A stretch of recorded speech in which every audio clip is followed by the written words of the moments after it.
We're taught this in class, but what does it really mean? Before providing any medical care, EMS personnel must assess the scene for potential hazards such as traffic, violence, hazardous materials, or unstable structures. Maintaining situational awareness and using appropriate personal protective equipment, PPE, are essential to minimizing risk. If a scene is deemed unsafe, EMS should wait for law enforcement or other specialized units to secure the area before entering. Prioritizing scene safety helps prevent additional injuries and allows responders to deliver care more effectively and efficiently. Remember, your safety always comes first. EMS providers operate under the principle of standard precautions, meaning they treat all patients as potentially infectious and use appropriate PPE, at minimum, gloves, for any potential contact with blood, body fluids, non-intact skin, or mucous membranes. PPE refers to the specialized clothing, equipment, and barriers worn by emergency medical responders, like EMTs and paramedics, to protect themselves from potential hazards encountered during patient care and other emergency situations. The goal is to create a barrier between the responder and potential sources of injury or illness. Gloves are the most widely used for BSI in all of public safety. You should always treat every patient as if they are potentially infectious. Nitrile gloves are most commonly used. They're durable, latex-free, and resistant to punctures and chemicals. Gloves should be worn with every patient contact, especially when there's a chance of exposure to fluids, open skin, or contaminated surfaces. They are single-use only. Gloves must be changed between patients and after any task. Torn or punctured gloves must be replaced immediately, even during patient care. Proper removal is crucial to avoid contaminating yourself or your equipment. Double gloving may be used in high-risk situations, like trauma calls or heavy bleeding. Glove size matters. Wearing the wrong size can reduce dexterity and increase tear risk. Eye protection for EMS workers is a critical part of personal protective equipment, PPE, that helps prevent exposure to infectious materials, chemical splashes, and physical hazards. Protects against splashes of blood, vomit, or other bodily fluids. Essential during airway procedures, such as suctioning, intubation, or bag valve mask ventilation. Types of eye protection include safety glasses, goggles, and face shields. Should fit securely and comfortably, without obstructing vision. Reusable eye protection must be cleaned and disinfected after each use. Helps prevent transmission of diseases like HIV, hepatitis, or COVID-19.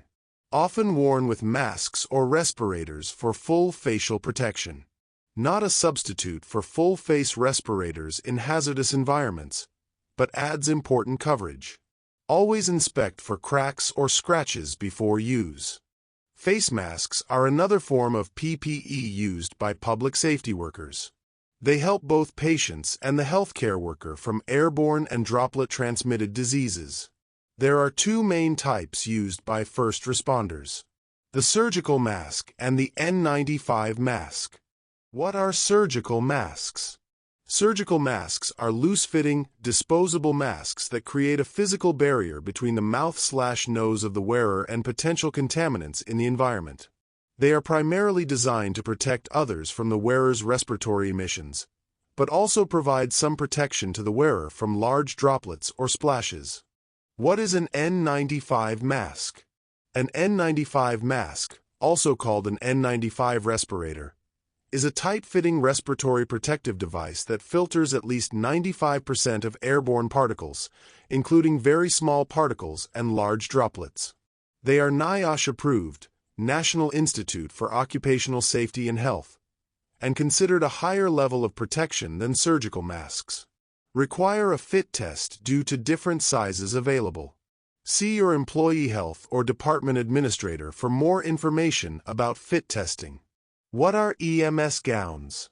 Protective gowns are part of standard PPE used to protect EMS workers from bodily fluids, blood, and infectious materials. Typically disposable and fluid-resistant or fluid-impermeable, depending on the situation. Worn when there's a high risk of exposure to blood, vomit, feces, or other body fluids, especially in trauma calls or during procedures like childbirth or suctioning.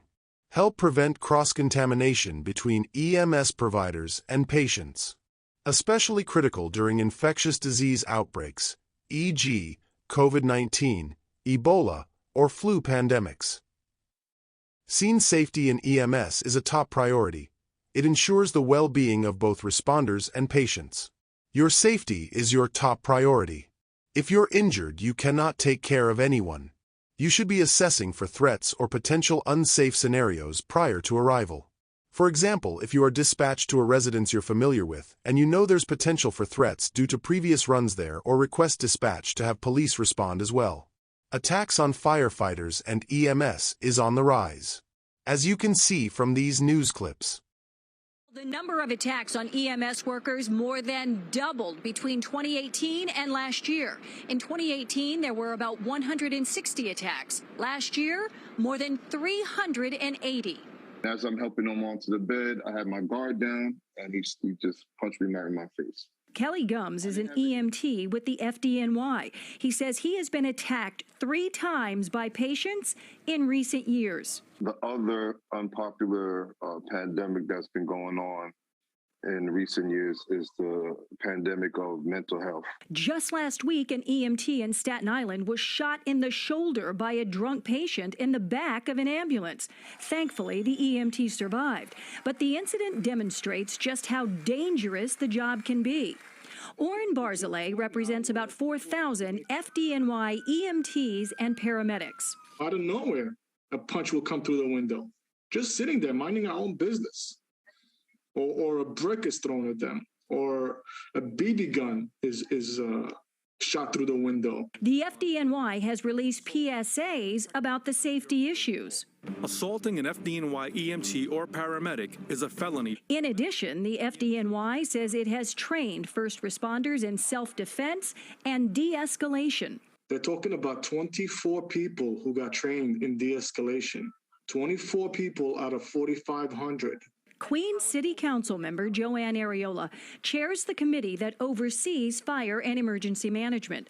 She says tightening bail reform laws and enforcing a state mental health law would help curb the violence because many of the attacks are committed by people with mental health issues. Someone who is emotionally disturbed or has mental illness or drug addiction or alcohol addiction, that they can get the right services. Right now, it seems to be a revolving door. Linda Schmidt, Fox 5 News.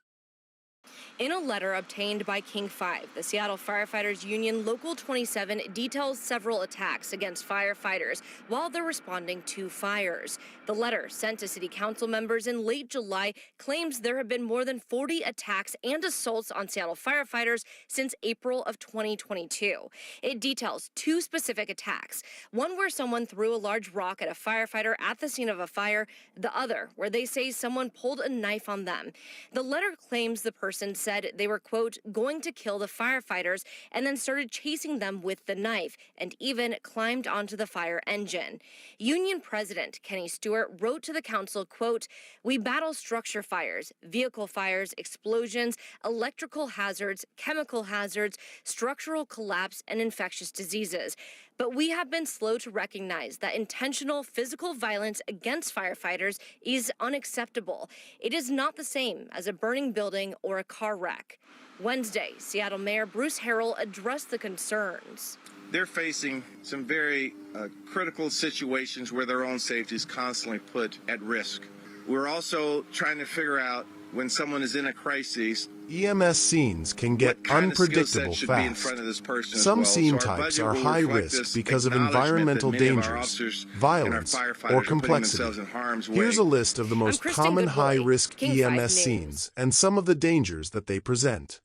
Motor vehicle collisions, MVCs, are among the most common and high-risk scenes EMS personnel respond to. These incidents often occur in high-traffic areas, posing significant danger from oncoming vehicles, especially in low-visibility or high-speed environments. Fuel leaks can create fire or explosion hazards, while unstable vehicles may shift or roll unexpectedly during patient care or extrication efforts. There's also a constant risk of secondary collisions from distracted or unaware drivers approaching the scene. Entrapment is another major concern, as victims may be pinned inside vehicles, requiring specialized rescue operations. Additionally, downed power lines near the scene present a severe electrocution risk. Responders must always assume these lines are live. Each of these factors demands heightened awareness, scene control, and coordination with other emergency services to ensure safety for both patients and providers. Violent or crime scenes present significant danger to EMS personnel and often require a cautious, coordinated response. These situations may involve active violence or the potential for it, such as assaults, shootings, or stabbings, making the scene highly unpredictable. The presence of weapons, whether visible or concealed, adds to the risk, as does the possibility of unstable or aggressive individuals who may pose a direct threat to responders. In many cases, these are scenes where EMS should not enter until law enforcement has secured the area. Ensuring scene safety is paramount.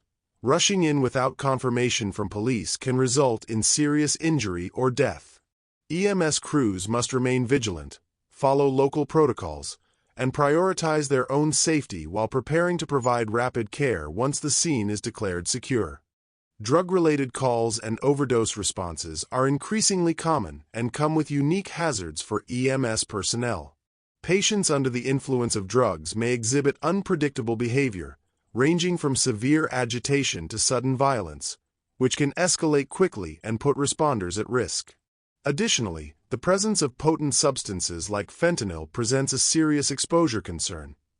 Even small amounts can be dangerous if accidentally inhaled, ingested, or absorbed through the skin. EMS providers must also be cautious of needle-stick injuries, especially in environments where drug use is active or paraphernalia is scattered. Proper use of personal protective equipment, PPE, situational awareness, and adherence to safety protocols are critical when managing these high-risk scenes. Hazardous materials, hazmat incidents are among the most dangerous scenes EMS personnel can encounter, often involving chemical spills, gas leaks, or unidentified substances. These environments can be extremely toxic or even deadly, with risks not always immediately visible. Entering without proper protective equipment, PPE, and decontamination procedures can result in serious injury or contamination to responders and patients alike. EMS should never rush into a hazmat scene. Instead, operations must be coordinated with specialized hazmat teams trained to identify and contain the threat.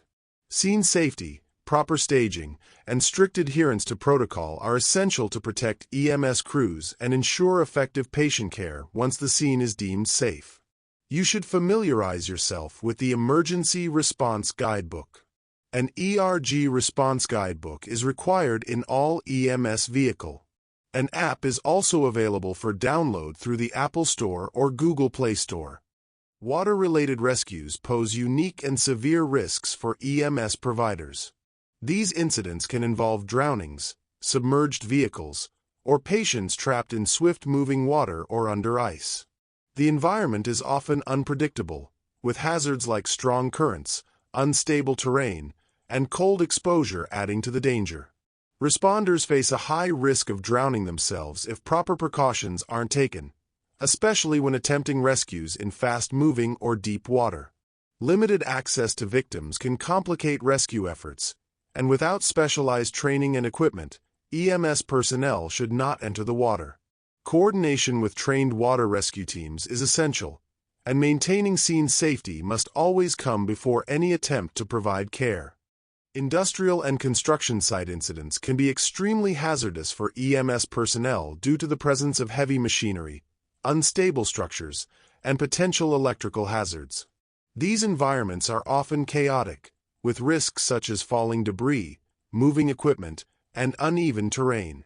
Confined spaces, such as trenches or enclosed areas, present additional dangers, including limited ventilation and restricted movement, making patient access and removal challenging. Many of these incidents require the assistance of specialized rescue teams and extrication equipment to safely reach and treat victims. EMS providers must work closely with site safety officers and rescue crews, ensuring the scene is secure before initiating patient care to avoid becoming victims themselves. Mental health and psychiatric emergencies present complex challenges for EMS providers, often involving patients who are unpredictable, potentially violent, or actively suicidal. These calls can occur in unsafe environments, such as rooftops, bridges, or isolated areas, where there's a heightened risk of self-harm or harm to responders. The potential presence of weapons or dangerous objects further adds to the danger. Strong de-escalation skills are essential, as a calm and empathetic approach can help reduce agitation and prevent the situation from escalating. Due to the unpredictable nature of these calls, it's often necessary for law enforcement to respond alongside EMS to ensure scene safety and provide backup if the situation becomes volatile. Above all, it's critical to treat patients experiencing a mental health crisis with dignity, compassion, and respect. Remember, they are human beings, often in deep distress, who need care and understanding, not judgment. Taking the time to listen, speak kindly, and show empathy can make a meaningful difference in their immediate experience and their long-term willingness to seek help. Compassionate care is just as vital as clinical skill in these situations. Take a look and see how Indianapolis is trying a new approach when it comes to responding to mental health crisis.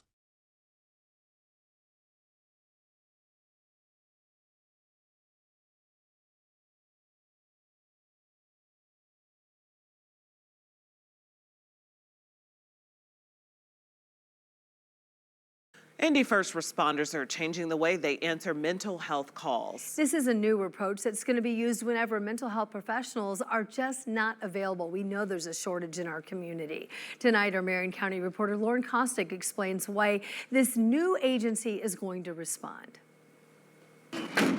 When there's a mental health emergency, MCAT and the clinician-led community response teams are the first to respond. But when they're not available, the responsibility currently falls to IMPD, something this new unified approach looks to change, allowing IFD or EMS to take charge. In our emergency services, especially EMS and all of them, is we're in a hurry. What is the emergency? Let's respond quickly. Let's move quickly. This gives us the opportunity, gives our providers the opportunity to slow down, to come up with a plan. Here's how it works. 911 dispatchers ask key questions to prepare first responders. IMPD, IFD, and EMS will then arrive on the scene. If there's an active threat, police will automatically take charge. If not, officers will stand back and allow others to provide care. Right now, all these agencies are training, hoping to implement this new response by the end of the month. Body substance isolation, BSI, is a fundamental practice in EMS that ensures the safety of responders by preventing exposure to potentially harmful body fluids and other hazardous materials. This protective measure is essential on every call, regardless of the scene type, as it helps minimize the risk of disease transmission, contamination, and injury. Proper use of BSI, including gloves, masks, eye protection, and gowns, is particularly crucial in high-risk situations like drug overdoses, violent crime scenes, or hazardous material incidents. By maintaining strict adherence to BSI protocols, EMS personnel protect themselves while providing the necessary care to patients. Consistent use of BSI not only reduces the likelihood of infectious disease transmission, but also sets a professional standard of safety and preparedness in all emergency response situations. High-risk EMS scenes include a variety of situations where responders face significant hazards.